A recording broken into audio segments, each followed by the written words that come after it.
y vamos a compartir lo que Dios tiene para nosotros hoy.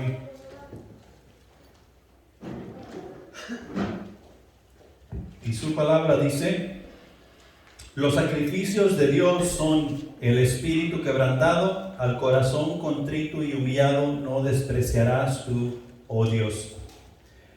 Los sacrificios de Dios son el espíritu quebrantado, al corazón contrito y humillado no despreciarás tú, oh Dios. Nosotros como hijos de Dios, como creyentes en Cristo Jesús, como seguidores del Rey de Reyes, como miembros del cuerpo de Cristo, edificándonos los unos para con los otros en nuestro servicio, este debe de ser nuestro proceder diariamente, todos los días. Un espíritu quebrantado y un corazón contrito, así es como tú y yo debemos de vivir. A este salmo, si ustedes prestan atención, es David, después de que él fue confrontado en su pecado con Betsabé.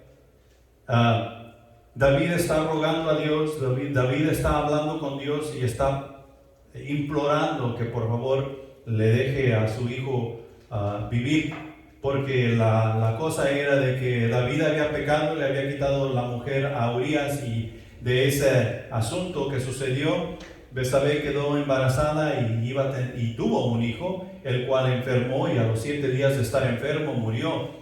Natán confrontó a David y le dijo: mira, tú has pecado contra Dios. Y David aceptó su pecado, aceptó que había quebrantado la ley y había pecado contra Dios, y la consecuencia fue que el bebé moriría. Y en ese lapso de tiempo es cuando David entra en su aposento, y ya podemos leer allá en 2 de Samuel, los capítulos 11 y 12, nos damos cuenta de que David estaba clamando y estaba rogando. Quizás Dios tuviera misericordia y se complaciera en no llevarse a ese niño, a ese bebé que había nacido. Sin embargo, nos damos cuenta que el espíritu de David estaba quebrantado, que su corazón estaba contrito y humillado, porque estaba pidiendo de todo corazón que las cosas no sucedieran como Dios ya le había dicho que iban a suceder. Y aquí en este versículo nosotros podemos ver algunas cosas, y nos damos cuenta que un espíritu quebrantado, esto nos habla de alguien que ha sido derribado y destruido. Tal persona está sin nada, totalmente vulnerable, está desnudo ante Dios sin ninguna defensa. Y de hecho, nosotros ante Dios estamos totalmente vulnerables, estemos como estemos. El punto es que tú y yo necesitamos reconocer que esa es nuestra condición ante Dios, para que Él pueda tener misericordia, y esa misericordia alcanzarnos y darnos la vida que Dios promete darnos. Pero la condición debe de ser de un espíritu quebrantado, para que Dios se pueda agradar de ti y de mí. Este versículo también nos habla de un corazón contrito. Un corazón contrito nos habla de una persona arrepentida. ¿No hay arrepentimiento? No hay salvación. Nos habla de una persona arrepentida que reconoce su pecado y su condición, que piensa de la misma manera de sí mismo, así como Dios piensa de nosotros. ¿Sí? Dios nos dice en su palabra, y esto lo hemos hablado en los mensajes pasados: sin santidad nadie verá al Señor. Es necesario que tú y yo sigamos caminando en el proceso de santificación que Dios ha preparado para quien cree en Cristo Jesús.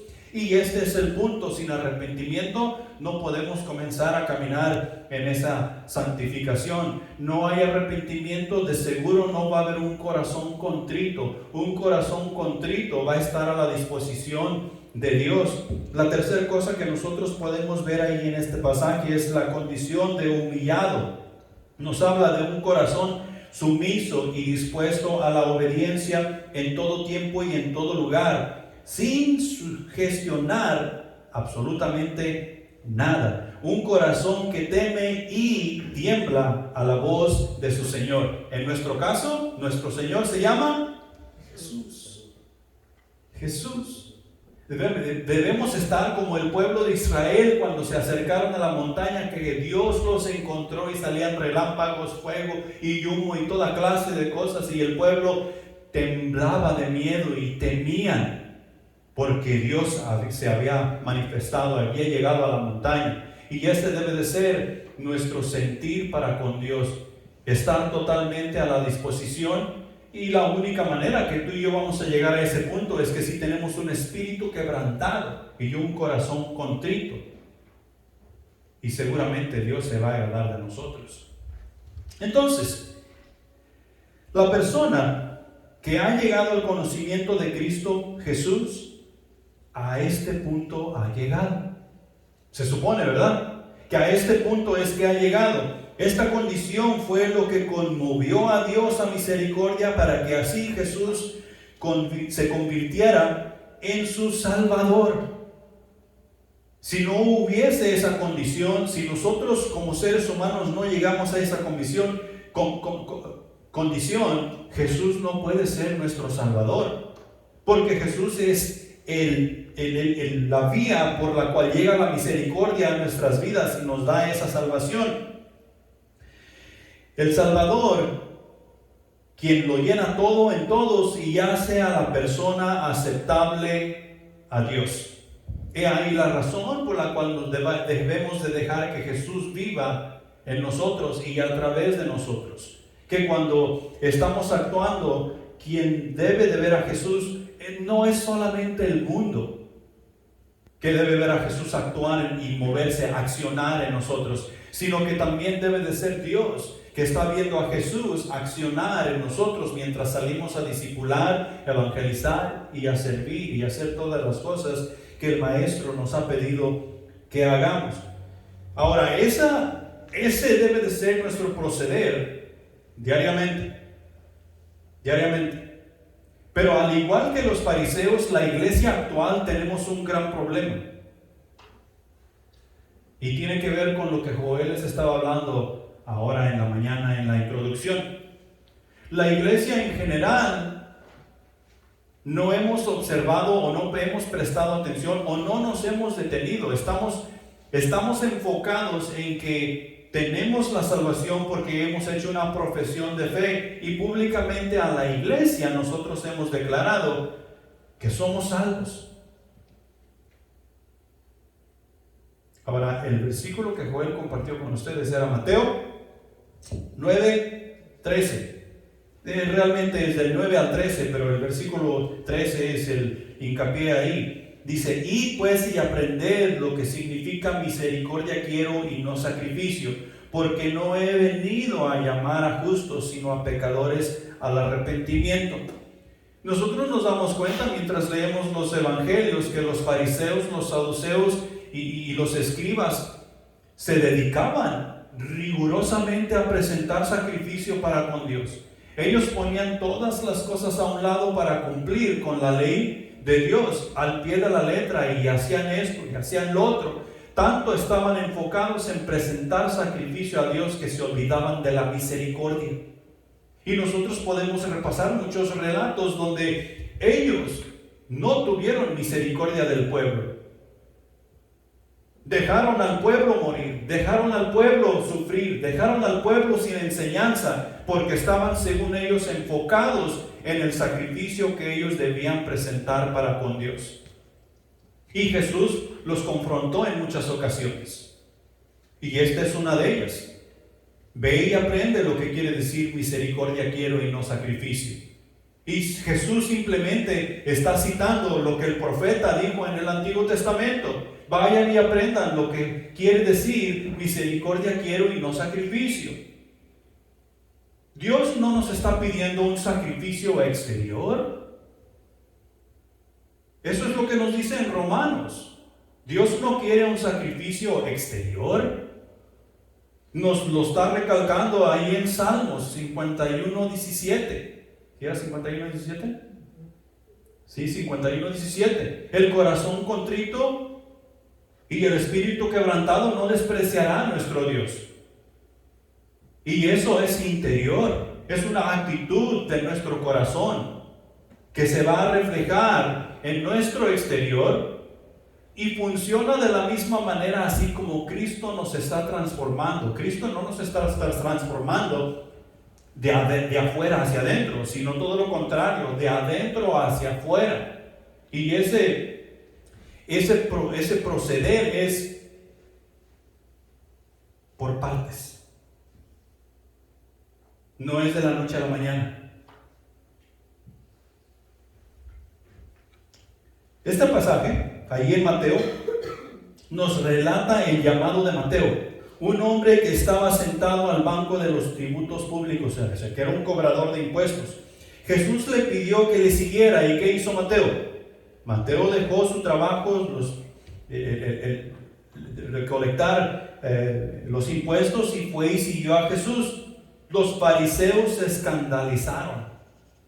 Ellos levantaron las manos y le reclamaron a Jesús, más bien le reclamaron a los discípulos, por el comportamiento que tiene Jesús, o que tuvo Jesús, al elegir personas como Mateo, al elegir personas como Pedro, al elegir personas como los pescadores. Me imagino que los fariseos estaban pensando, ¿por qué no me eliges a mí? Yo estoy en el templo, yo me santifico, yo doy limosnas, yo sirvo, yo predico la palabra de Dios. ¿Por qué no me eliges a mí? Y sin embargo, Jesús está eligiendo a Mateo, que es un hombre pecador que ha traicionado a su pueblo, que estafa a su pueblo, que vive de su pueblo, su propia gente. Y Jesús le está llamando. Y por si fuera poco, Mateo hace fiesta para despedirse del tributo público, del banco. Y invita ¿a quién? Pues a todas sus amistades. Nosotros nos damos cuenta que los judíos no querían nada que ver con Mateo. Entonces, ¿a quién invitó? A los que no eran su gente, con quien él se llevaba bien, con todos los pecadores y con todos los publicanos, o sea, las personas de quien él se rodeaba. Y además de eso, estaba Jesús y sus discípulos, porque él ahora había decidido seguir a Jesús. Y los fariseos estaban enfurecidos. Este no ha de ser el Mesías. Este es un charlatán. Mira nomás dónde está, ahí sentado con pecadores y publicanos, que son lo peor, son la escoria de la vida, y este dice ser el Mesías sentado allí entre ellos. Si él supiera qué tan mal están estas personas, él estuviera con nosotros. ¿Verdad? Y a veces pienso que entre nosotros hay muchos fariseos. Hay la razón por la que tú y yo necesitamos prestar atención. En este pasaje podemos ver cómo Jesús no mira nuestra condición. No está enfocado en nuestra condición. No le importan nuestras enfermedades ni limitaciones, sino que ve a la persona como es. Jesús nos mira con amor y con misericordia, porque Él mismo ha dicho: no he venido por los sanos, sino por los enfermos, por los pecadores, para que puedan hallar el arrepentimiento. He venido por los que no tienen esperanza, o que se han dado cuenta que no tienen esperanza. Los fariseos tenían esperanza. Ellos practicaban la ley de Moisés. Los escribas tenían esperanza. Ellos eran doctores de la ley. Sabían las escrituras al derecho y al revés. Me imagino que ellos eran los que escribían las leyes para que el pueblo pudiera seguir adorando a Dios, según ellos. Pero Jesús no ha venido para los que tienen esperanza, sino para los que no tienen.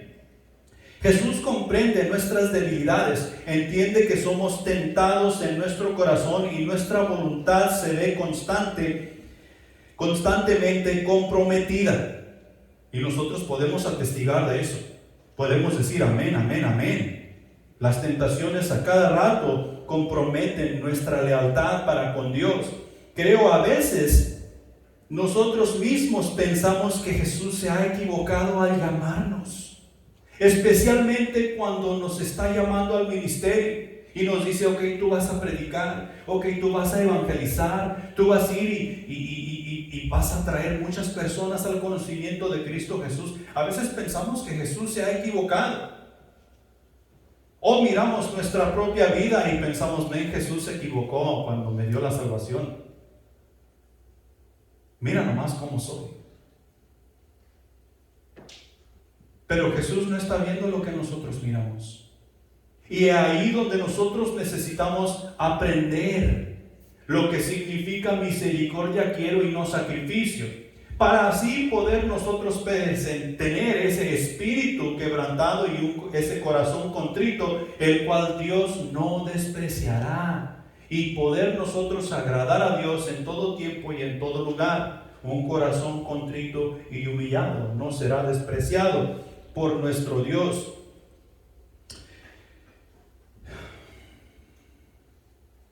Miremos el ejemplo de Jesús, porque nosotros necesitamos aprender lo que quiere decir misericordia quiero y no sacrificio, o sea, que es algo interior. Ese sacrificio que Dios quiere es algo interior, y es exactamente lo que Jesús le dio a su Padre. Allá en Filipenses capítulo 2, versículos 5 al 8, dice: haya pues en vosotros este sentir que hubo también en Cristo Jesús, el cual, siendo en forma de Dios, no estimó el ser igual a Dios como a cosa a que aferrarse, sino que se despojó a sí mismo, tomando forma de siervo, hecho semejante a los hombres, y estando en la condición de hombre, se humilló a sí mismo, haciéndose obediente hasta la muerte y muerte de cruz. ¿Cuál es el mismo sentir que debe haber en la iglesia actual? La iglesia actual necesita tener un corazón contrito y un espíritu quebrantado para agradar a Dios en todo tiempo, porque eso es lo que tenía Jesús. Jesús estuvo completamente vulnerable. Él, siendo Dios, se despojó de sí mismo y vino a ser como tú y como yo.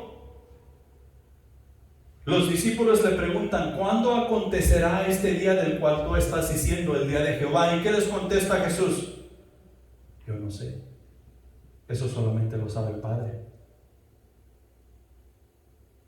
Sin embargo, Jesús está confiando completamente en su Padre para hacer la obra que Él le ha mandado hacer. Ese mismo sentir debemos tener tú y yo para poder saber qué es lo que quiere decir misericordia quiero y no sacrificio, y así poder obtener ese espíritu quebrantado y ese corazón contrito. Ese mismo sentir que Cristo tuvo, y el mismo sentir que Cristo tuvo, era un amor por las almas. Era el deseo de hacer la voluntad de Dios en todo tiempo y en todo lugar. El deseo de comunicarse con Dios. Hablar y que Dios hablara con él, Dios Padre. No estimó el ser igual a Dios como a cosa que aferrarse.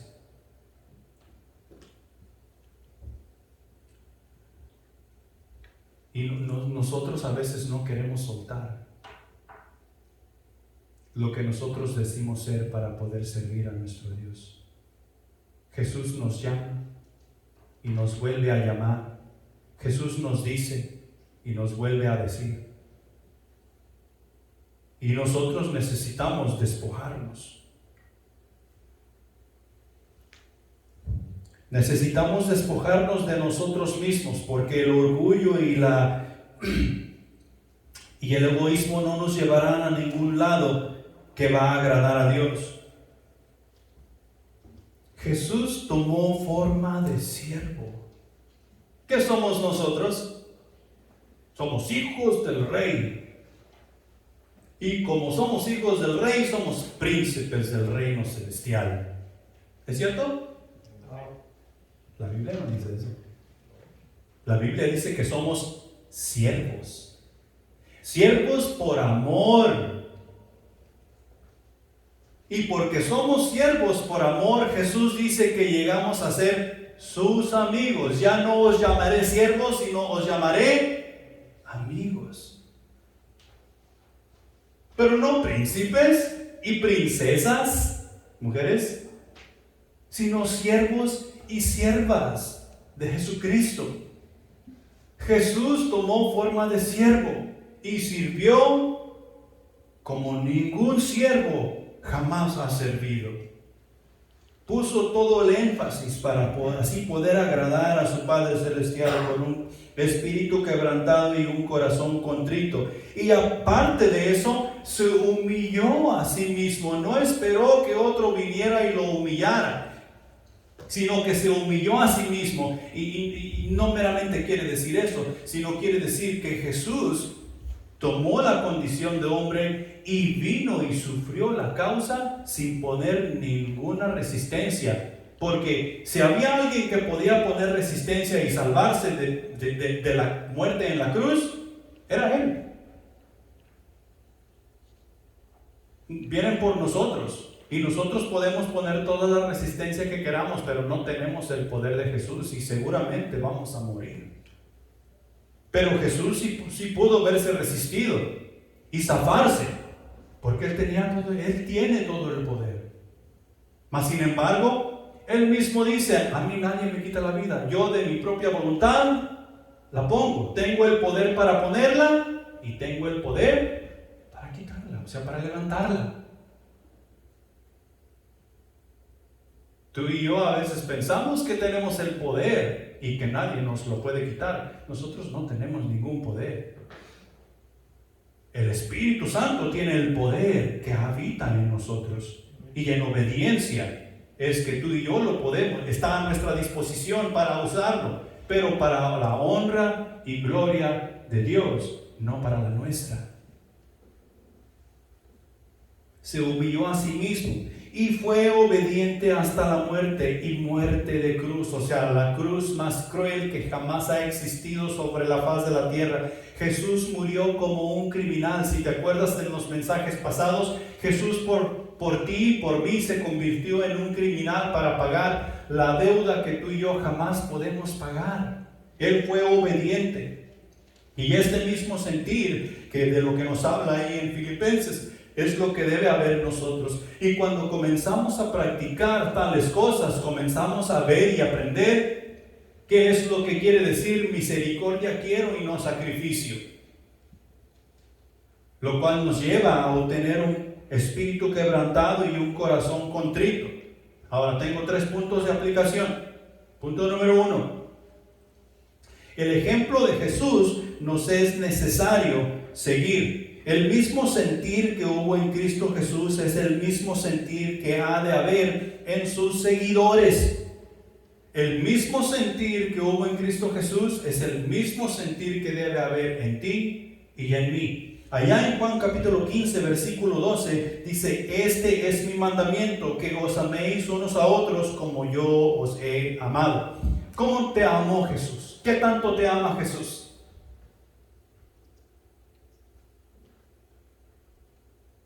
Jesús nos amó tanto, o nos ama tanto, que estuvo dispuesto a ir a la muerte por ti y por mí. Y de esa misma manera es que Él nos pide que tú y yo nos amemos los unos para con los otros. Pero en vez de amarnos los unos para con los otros, y estoy hablando de la iglesia en general, ¿qué es lo que hacemos? ¿Has oído la frase por ahí, sacar los trapitos al sol?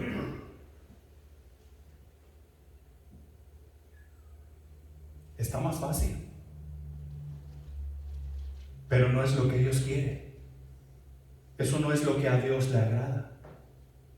Dios quiere que tú y yo nos amemos, y esto es los hermanos en Cristo en general, nos amemos los unos a los otros de tal manera que estemos dispuestos a morir el uno por el otro.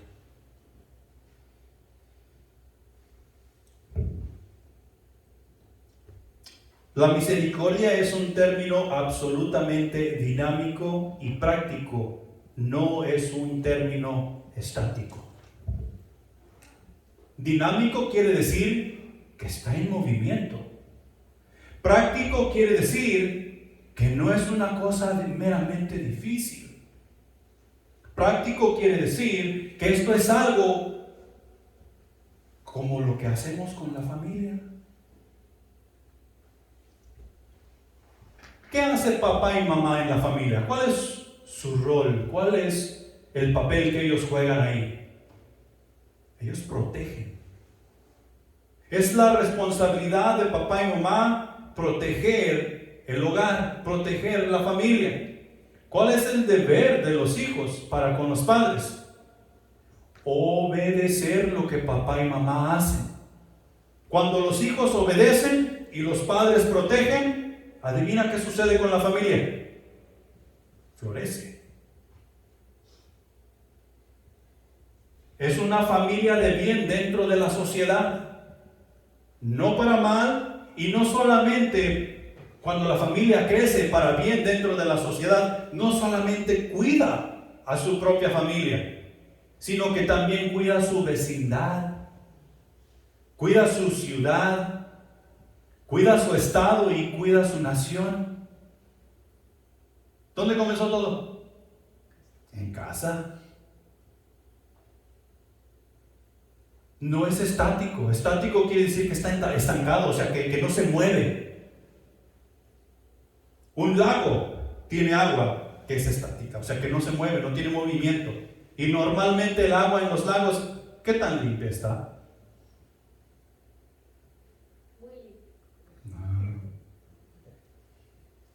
No muy confiadamente nosotros nos queremos meter ni a nadar, mucho menos tomar el agua, porque el agua no se mueve. Y así es la misericordia. ¿Quiénes son los portadores de la misericordia? La iglesia, nosotros. Así es que si nosotros no estamos en movimiento compartiendo lo que Dios nos ha dado para compartir, no podemos decir que entendemos lo que es misericordia, mucho menos compartirla.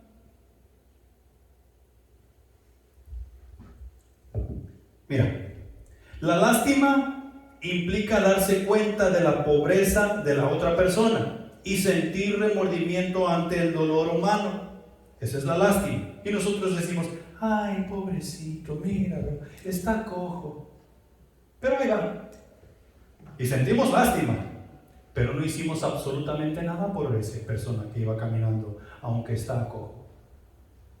El individuo que anda aquí por las calles en una bicicleta, en un triciclo, pues, no sé si alguna vez lo han encontrado, yo 2 o 3 veces meramente lo he atropellado porque en la noche y no se ve.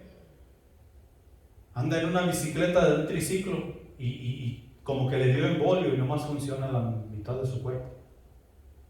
Pero ahí anda, ay pobrecito, anda en su bicicleta. Ay, pobre, pero ¿cuándo nos hemos movido? ¿Cuándo me he detenido para no atropellarlo? Le sacamos la vuelta.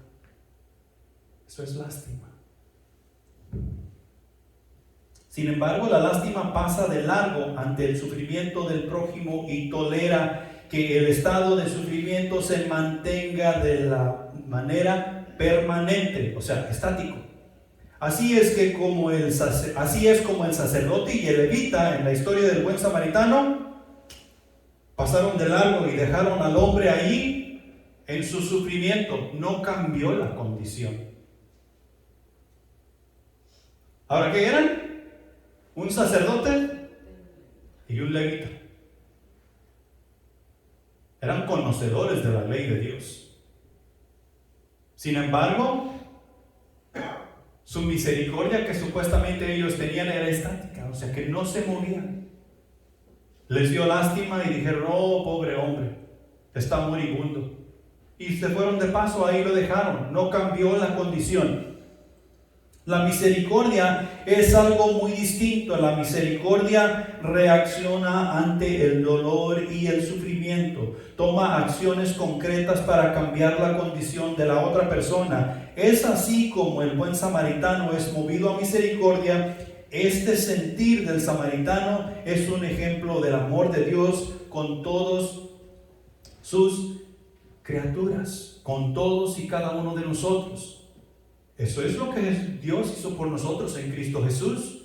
Vio que no teníamos ninguna esperanza, vio que estábamos sufriendo la muerte del pecado y que no íbamos a poder zafarnos de tal sufrimiento.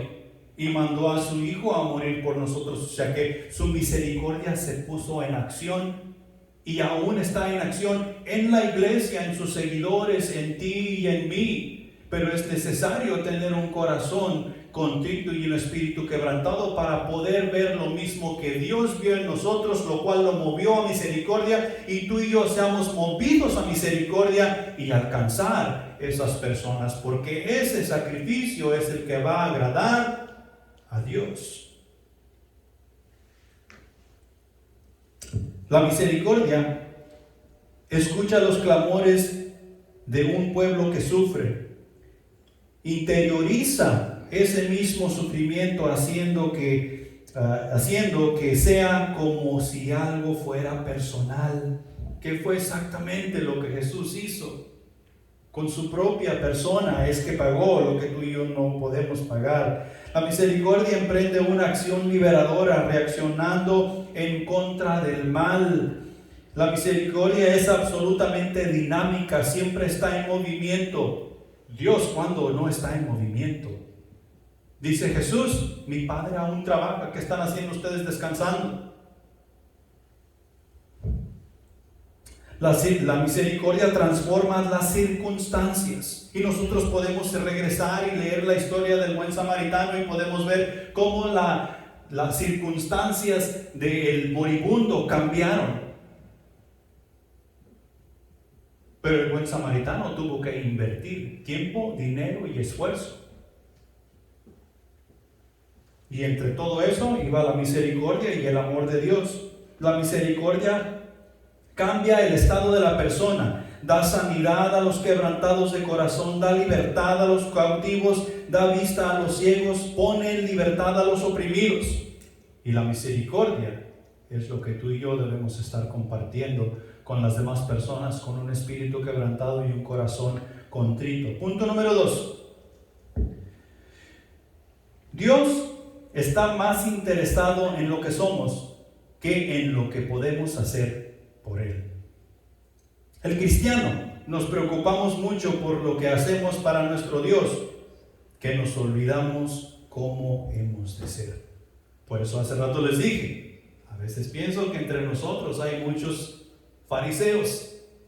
Estamos muy preocupados por lo que Dios podemos hacer. Y esto es en general, el cristianismo en general. No es que yo quiero agradar a Dios, no es que yo quiero hacer esto para Dios. Vayamos y hagamos conciertos para Dios, vayamos y demos de comer a los pobres alrededor del mundo en el nombre de Jesús. Hagamos esto, evangelicemos, hagamos campañas evangelísticas, campañas de milagros en el nombre de Jesús. ¿Cuándo es que Dios nos ha pedido hacer todas esas cosas?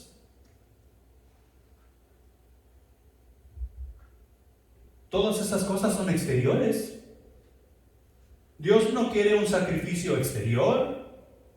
Dios quiere un sacrificio interior. Los hijos de Dios estamos tan orgullosos de ser cristianos, de ser hijos de Dios, que nos olvidamos de la misericordia. Y lo digo de este punto de vista. ¿Qué cristianos hay más que sean mejores que los bautistas? Ninguno. Y luego te dice el otro, ¿qué cristianos mejores hay que sean mejores que los católicos? ¿Y qué te van a decir? Pues ninguno. Y luego sale el otro, ¿qué cristianos hay que sean mejores que los pentecostales? ¿Y qué te van a decir? Ninguno. Estamos tan orgullosos y hay veces que estamos tan orgullosos no de ser hijos de Dios, sino de ser bautistas, de ser católicos, de ser pentecostales, de ser testigos de Jehová, y la lista sigue y sigue, que nos hemos olvidado qué es lo que es importante para nuestro Dios. Dios no está interesado en lo que nosotros podemos hacer por Él. Dios está más interesado en lo que nosotros podemos ser. No por nosotros mismos, sino por Cristo Jesús. En eso es lo que está interesado. Eso es lo que hemos venido hablando todo este mes. Porque sin Cristo Jesús nosotros no podemos presentar un sacrificio vivo. Sin Cristo Jesús nosotros no podemos presentar un sacrificio santo. Sin Cristo Jesús, tú y yo, es imposible agradar a Dios. Jesús es el santo que vive en nosotros, que nos da la santidad para nosotros poder ver al Señor. Y no hay otra. En su mayoría el arrepentimiento que vivimos es superficial. Nos confiamos en que allá por el 2002, en enero del 2002, yo hice una profesión de fe. Cuando puedo voy a la iglesia y cuando puedo diezmo y visito otras iglesias para ver qué están haciendo los demás hermanos, pero yo hice mi profesión de fe en enero del 2002. ¿Se acuerdan de la declaración de fe del soldado de Jesucristo? Este es el cuarto domingo, hace 4 domingos. Prometo lealtad a la Biblia, la santa palabra de Dios. La haré lámpara a mis pies y lumbrera mi camino, y guardaré sus palabras en mi corazón para no pecar contra Dios. No tiene nada que ver con andar de chapulín visitando esta iglesia y visitando aquella. ¿Qué dicen las demás religiones? ¿Qué dicen los demás hermanos? Está hablando de la palabra de Dios, la verdadera palabra de Dios. ¿Qué es lo que dice Dios a nuestros corazones? ¿No que hiciste una profesión de fe en enero del 2002? Está hablando de tu relación continua con Dios en el presente, no en el pasado. El arrepentimiento de la iglesia en general hoy en día es muy superficial. Y cuando el arrepentimiento es muy superficial, muy fácil nos ofendemos. Y cuando nos ofendemos, dejamos de prestar atención a lo que Dios tiene que decir a nuestros corazones. En cuanto a la humildad, mayormente es según mi punto de vista. Yo soy humilde. El hecho de que yo esté diciendo, mira mi humildad, ya caminó, ya se echó a perder. Yo soy muy humilde. O no, es que yo soy muy espiritual. Ahí ya se echó a perder todo el asunto. La humildad que la iglesia practicamos en su mayoría es según el punto de vista de cada quien, y esa humildad no funciona. Dios no está interesado en lo que nosotros podemos hacer por Él. Está interesado en lo que nos vamos a convertir en Cristo Jesús.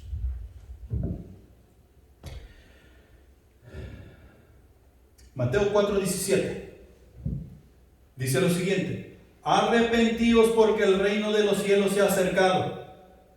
Ese fue el primer mensaje de Jesús. Ese es el interés de Dios para con nosotros. Arrepentíos. Vive una vida de arrepentimiento. Y el arrepentimiento te va a llevar, o nos va a llevar a la iglesia, a un corazón contrito y un espíritu quebrantado. Si se acuerdan del punto número 1. Sin un espíritu quebrantado y sin un corazón contrito, yo creo que no hay arrepentimiento. Y si nuestro espíritu está quebrantado y nuestro corazón está contrito, nosotros vamos a ver a Dios por quien Él es. Y nos vamos a ver a nosotros mismos por quienes somos. Pero para que eso se lleve a cabo diariamente, nosotros arrepentidamente es que necesitamos vivir. Y la única manera de vivir arrepentidamente es con la Escritura en nuestras frentes, diariamente. Que nos esté recordando quiénes somos nosotros y quién es nuestro Dios.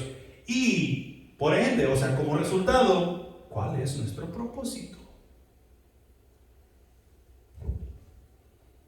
Primera de Corintios capítulo 6, versículos 17 y 18. Por lo cual, salid en medio de ellos y apartaos, dice el Señor, y no toquéis lo inmundo, y yo os recibiré, y seré para vosotros por Padre, y vosotros me seréis hijos e hijas, dice el Señor Todopoderoso.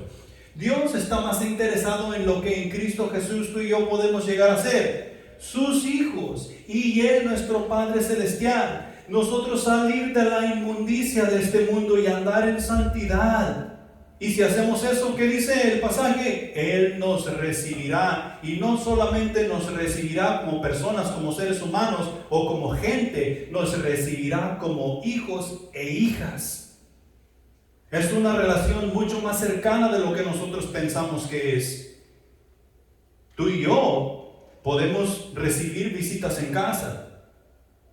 Pero cuando recibimos visitas en casa, les ofrecemos un vaso de agua, les ofrecemos un plato de comida, pero no les estamos ofreciendo un cuarto para que se queden. No les estamos ofreciendo cama para que se queden. Y si acaso les ofrecemos cuarto y cama, alojamiento para que se queden, estamos esperando que un día se vayan. Ese no es el sentir de nuestro Padre Celestial aquí. Él dice, yo os recibiré. Es más, Jesús dice allá en Juan 14, voy pues a preparar un lugar para vosotros, para que donde yo esté, vosotros también estéis. Dios está más interesado en lo que tú y yo podemos llegar a ser en Cristo Jesús. 1 Corintios capítulo 15, versículo 58. Así que, hermanos míos amados, estad firmes y constantes, creciendo en la obra del Señor siempre, sabiendo que vuestro trabajo en el Señor no es en vano. Hay veces que tú y yo nos vamos a frustrar, porque no avanzamos, porque no aprendemos, porque a veces somos muy necios, lo que sea. Nos vamos a frustrar. Y vamos a llegar a pensar que lo que estamos haciendo en Cristo Jesús es en vano. El Señor se equivocó cuando me llamó. ¿Qué dice el pasaje? Sé constante, persevera, sabiendo que el trabajo que Dios te ha pedido hacer no es en vano.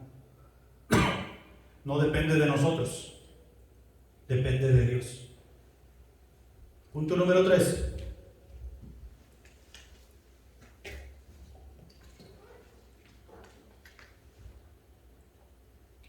Tenemos que dar lo mejor de nosotros. Nosotros somos muy malos para eso. Tú y yo tenemos que aprender a dar lo mejor de nosotros. Normalmente la cosa funciona de esta manera. Por ejemplo, cuando nosotros llegamos aquí en el 2012, llegamos a lo que ustedes conocen como la Casa Amarilla, ahí en el centro de Livingston. Y en el centro de Livingston, en la Casa Amarilla, había otra misión, y esa misión dejó de existir. Pero las personas que habían llegado a esa misión se dieron cuenta que había una nueva misión en la Casa Amarilla, y adivina qué sucedió. Llegaron. Y ahí llegaban y tocaban la puerta, a veces ya noche. Querían saber quién estaba allí, quién estaba ministrando, y si era igual, no era igual, cómo era y todo esto. Pregúntame, ¿dónde están todos esos que llegaron? ¿Quién sabe? Hace años que no los miro. ¿Sabes por qué?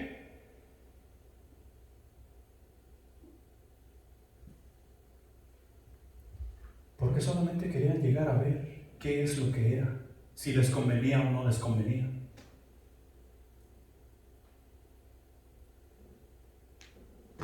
Y normalmente así somos el ser humano. Somos un cerillazo.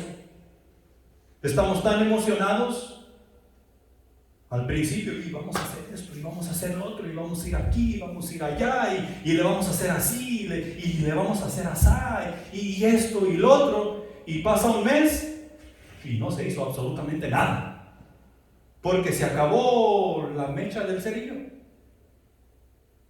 No solamente se quemó la cabeza del cerillo, se quemó todo el palito y ya no hay fuego. No podemos hacer así. Nosotros no podemos hacer las cosas a medias. Los cristianos que Jesús ha salvado no son un cerillazo. No somos un cerillazo. La llama que está prendida en quien es salvo por Cristo Jesús no se apaga. no se apaga, ni nadie la puede apagar.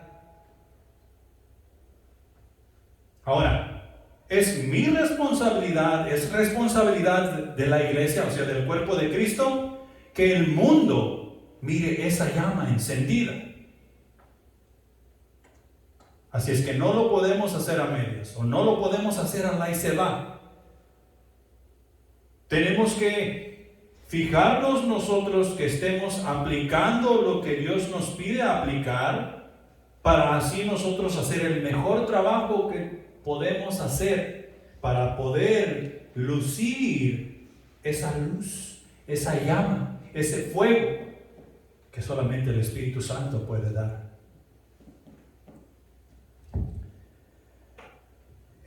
Un espíritu quebrantado o un corazón contrito en la condición de humillado no se niega a hacer la voluntad de Dios en todo tiempo y en todo lugar. Y no está preguntando, ¿a qué hora se va a acabar? ¿A qué hora se puede ir para la casa? No. Simplemente está ahí para hacer la voluntad de Dios y se va a tomar el tiempo que se tenga que tomar porque es la voluntad de Dios. Es, por ejemplo, yo ya me estoy acercando a los 65 años. Unos 30 años faltan. Ya estoy pensando en retirarme de esto.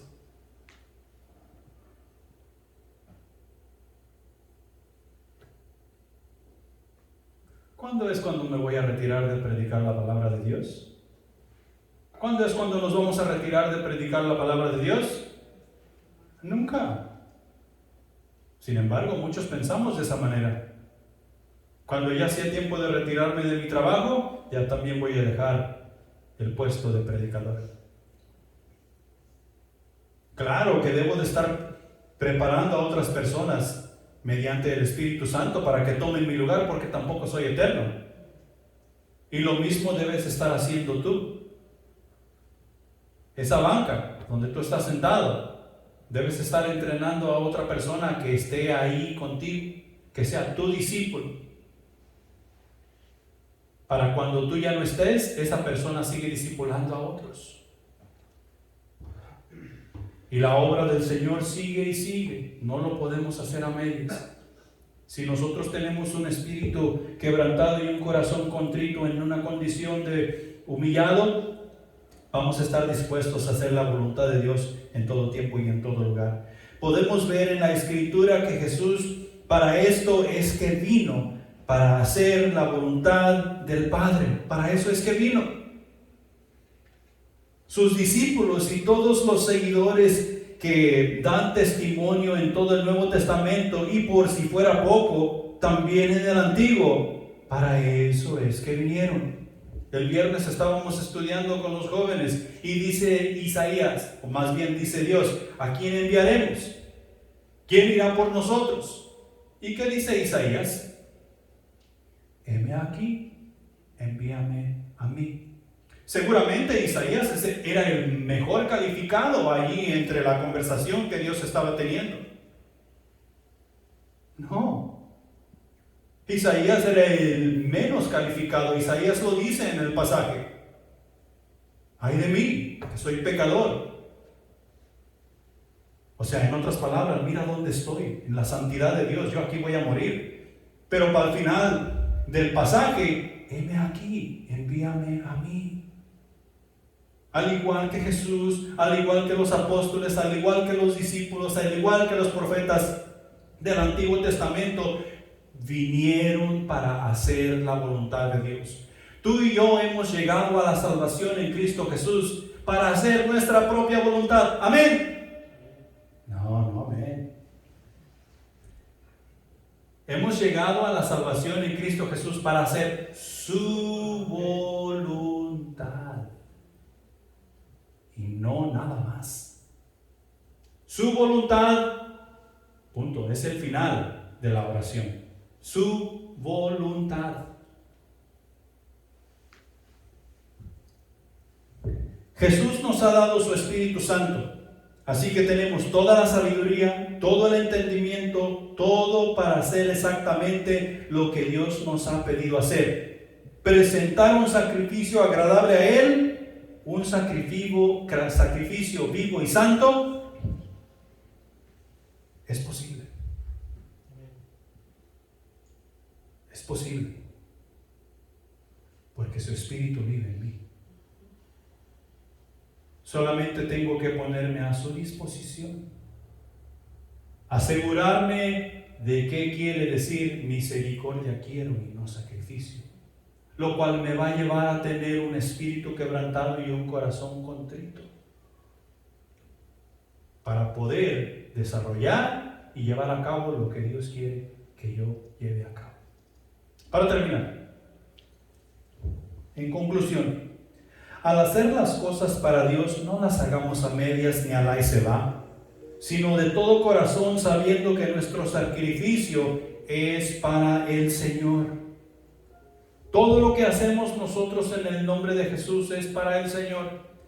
Nada es para nuestro beneficio.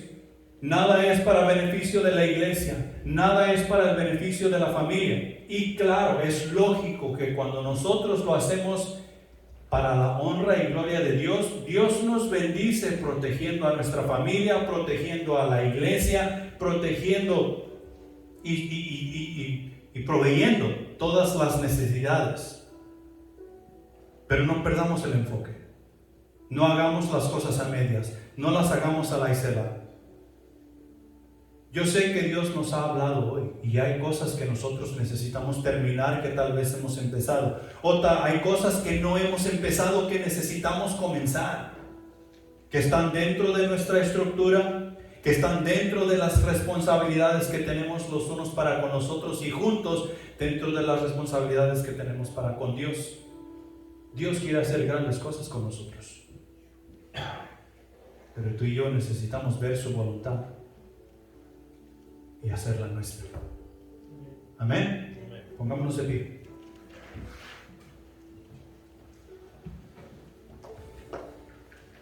Padre Celestial que estás en los cielos, mi Señor, te alabamos, te bendecimos, exaltamos tu nombre, mi Dios.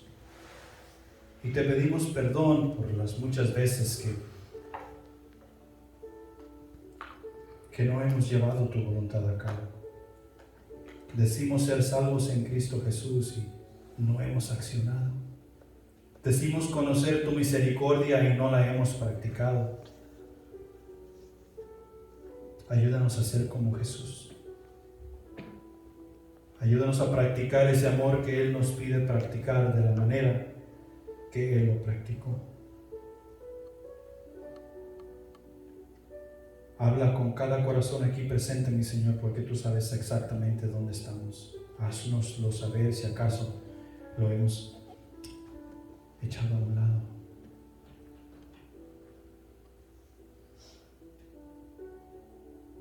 Ayúdanos a testificar con denuedo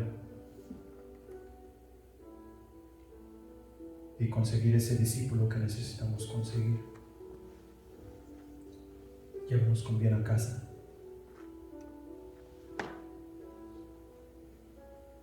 Sin ti no lo podemos lograr, Señor. Santifícanos, vive en nosotros y ayúdanos a humillarnos para que tú puedas vivir en nosotros. En Cristo Jesús. Amén.